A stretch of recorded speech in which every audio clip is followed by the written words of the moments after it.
I'm going to do my very first video on Talia here, who is a young, very small cat, about 5 pounds, seal snowshoe.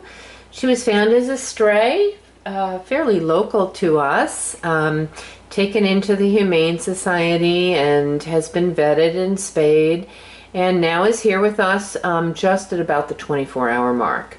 So we're not seeing a great deal of activity or interaction yet, but that's okay. This is brand new to her. So far, everything fine. She's eating wet food, hasn't touched the dry food. We usually try several different types of dry food, starting with the Primo brands, which we'd prefer that they eat, and then kind of moving down the scale to some of the more junk foods if we can't get them to eat. But she's eating the wet food, so that's all good. Recovering smoothly from her spay, which was just a couple of days ago. And our plan for her today is May 5th. So our plan for her is another couple of days here in the ISO room. Hopefully some more pictures, another video or two as she settles in and becomes a little bit more comfortable. And then once her space scar has healed, she'll get her intake bath, which we always like to do before we integrate her with the other cats. And then we'll move her down to group living.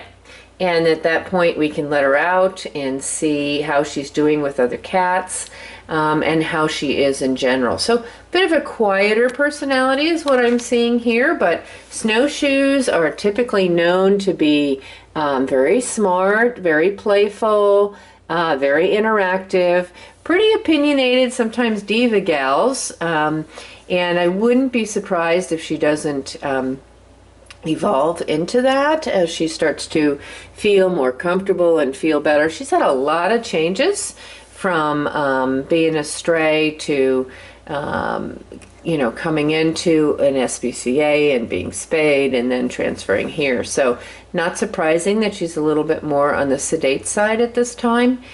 Her go home date, about May 19th or so, about 2 weeks we hold the cats while we get to know them and get to interact with them a bit.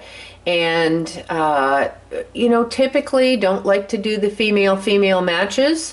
So a playful male might be up her alley. Certainly an only cat would be suited. When she's a little bit more energized, we'll introduce her to a dog and see how that goes. Small kids, we'll see. Typically small kids do really well with male cats and not females, just because the females can be kind of opinionated, but again, that's a generalization. So we'll kind of see how that goes. So more information as we get to know her, more details as she settles in, but a cute, smaller cat.